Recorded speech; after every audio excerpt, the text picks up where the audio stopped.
J'accueille aujourd'hui Delphine Gamblin, qui est commissaire du Festival international de l'image environnementale, qui va se dérouler du 26 juin au 4 juillet à la Villette.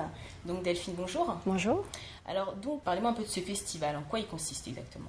Alors l'idée de ce festival, en fait, c'est sensibiliser les publics aux enjeux du développement durable via le médium artistique. Donc on présente de la photo, de l'art vidéo, des arts numériques, des installations, des performances et du film sur la thématique environnement. D'artistes internationaux qui viennent de partout. Il y a combien d'artistes à peu près? Alors cette année, on en a 80 à peu près, qui ont été présélectionnés. Et puis, on travaille aussi beaucoup avec tout ce qui est outils de communication actuels et contemporains, comme le site web, un site 3D aussi qu'on a mis en place depuis 2008, qui permet de voir l'intégralité de la programmation artistique où qu'on soit dans le monde, de manière à ce que les gens qui se trouvent à l'autre bout du monde, qui ne puissent pas venir, puissent voir. Ils participent également au festival. Tout à fait. Et donc à ce festival est associé un concours également ou pas? Alors c'est pas un concours, en fait c'est un appel à candidature. Tous les ans on fait un appel à candidature sur les médiums artistiques. Et on reçoit donc de cette manière-là énormément de dossiers avec des visions d'auteurs vraiment très différentes les unes des autres. Ce qui est intéressant, c'est justement ça, c'est de répertorier un petit peu cette vision d'auteur internationale et multiple sur des sujets qui sont les mêmes mais qui sont présentés de manière différente, avec des sensibilités différentes, des approches différentes. Et à la fin, on en dégage finalement des grandes lignes directrices chaque année, avec des thématiques qui reviennent plus ou moins. Alors par exemple, en 2008, on était beaucoup sur tout ce qui était infrastructure, développement des infrastructures un petit peu dans tous les sens, sans cohésion, sans réflexion globale sur l'implication de l'homme justement dans l'espace naturel. Et très peu d'images finalement de nature propre, d'animaux, de biodiversité. En 2009, là par contre, on en a eu plein d'images de nature et de biodiversité. Ouais.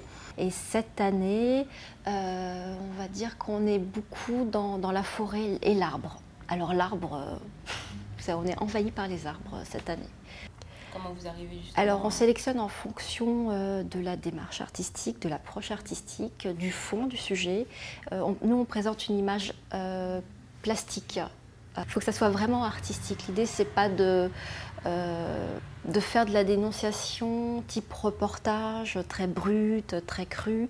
Même si on a des images hyper fortes, on n'est pas dans le reportage, on est vraiment dans la vision plastique de cette thématique environnementale. Donc c'est comme ça qu'on les... Et ce sont tous des professionnels, les artistes? Non, ou...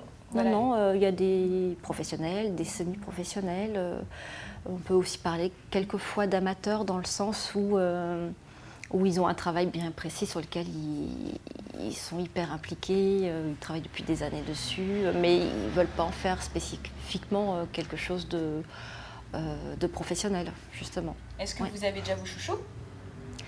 On en a toujours plus ou moins, oui, des travaux qui sortent du cadre. Alors c'est vrai que, par exemple, cette année, il y a 2 artistes invités, photographes notamment, qui sont Yao Lu, qui est un photographe chinois qui avait remporté le prix Paris Photo 2009, si je ne dis pas de bêtises, et qui lui a associé la photographie à l'estampe chinoise. Il a mêlé les deux.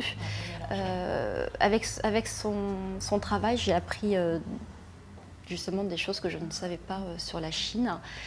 En Chine, par exemple, il y a des zones monstrueuses en forêt, en montagne ou dans des espaces vides, naturels, remplis de déchets. Mais des kilomètres de déchets, des décharges à ciel ouvert, comme on peut imaginer en Chine ce que ça peut être. Et ils les recouvrent de bâches plastiques vertes. Alors, je ne sais pas si vous aviez déjà entendu parler de ce phénomène, moi je ne le savais pas. Bah oui, parce qu'en Chine ils sont tellement, voilà. Ils font tout pour couvrir tout pour qu'on le voit pas. Information négative. Oui, donc oui.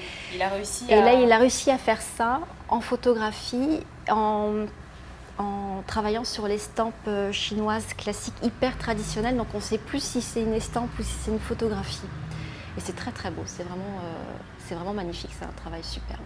Alors aujourd'hui, vous avez emmené avec vous deux partenaires, on va dire, oui. un photographe qui participe au festival, et puis également un de vos partenaires qui fait tout ce qui est impression oui.